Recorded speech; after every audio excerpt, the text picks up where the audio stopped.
Today, we're talking about one of the biggest changes to rank play recently, the new lane matchmaking system. It promised to fix a lot of headaches, but did it deliver? Let's break it down.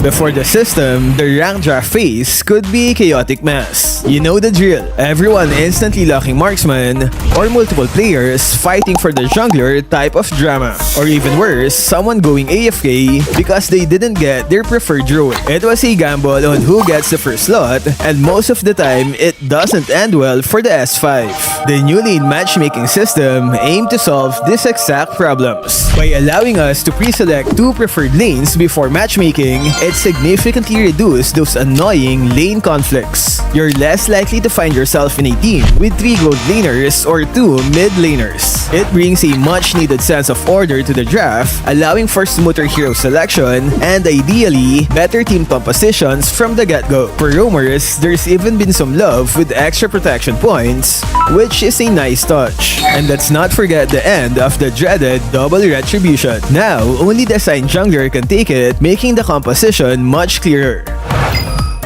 Now, while the intentions were good, the implementation has definitely had its bumps. The biggest complaint we're hearing from players is still about not getting their preferred lane. Even with 2 selections, many players are finding themselves consistently forced into their secondary role. It feels like you're constantly adjusting, even when the system is supposed to be helping you get your preferred role. Another significant issue is the minimum 2 lanes requirement. Many players, especially those who specialize in a single role, find this frustrating. They want to just queue for one lane and wait, even if it means longer queue times. Picture this, you're a mythic gold laner with a 7% win rate on your Mia. You queue for gold and mid, and bam, you're stuck on mid for the 5th time this evening. But that's not all, because even with the lane assignment, we're still seeing prevalent role stealing and intentional mispicks. Like this Hanabi roamer, a classic example of a pick that just doesn't work for the role. Or how about this Sun in the gold lane? While we love seeing innovative off-meta strategies, there's a huge difference between a calculated creative pick that adds to the team and a pick that's just a clear act of disrupting the game and outright trolling.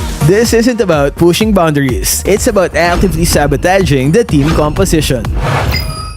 So which was better, the old chaos or the new controlled frustration? The old system was certainly more chaotic, but at least you had that slim chance of instantly locking your main if you're on the upper sections of the draft phase. The new system removes that chaos, which is a definite plus, but replaces it with a different kind of frustration if you're consistently denied of your top choice. Personally, I like the new system because it attempts to bring order even if it's not perfect. The old system often felt like a coin flip for team composition. At least now, there's a framework, even if it needs refining. So how can we, the players, help nudge this system in the right direction? It's simple. Don't be afraid to hit that report button for players intentionally throwing or refusing to play their assigned lanes. Think of it as teamwork outside the game. One report might not do much, but a collective effort, those problematic players will quickly understand the true power of a united community and hopefully learn to play fairly.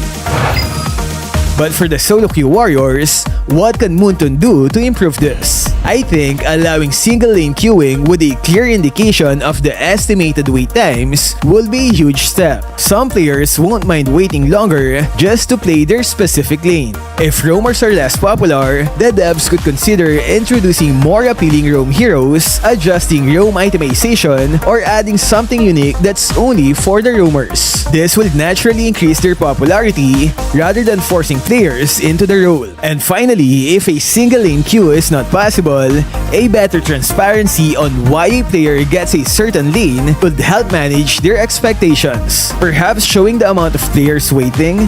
What do you think? However, it's worth noting that Moonton has stated that they are continually gathering feedback and looking to optimize the matchmaking system. So these changes aren't set in stone, and your voice as a community do matter. So what are your thoughts? Do you love the new lane matchmaking, hate it, or are you somewhere in between? How do you think Moonton can improve it for everyone? Let us know in the comments. As always, thank you for watching.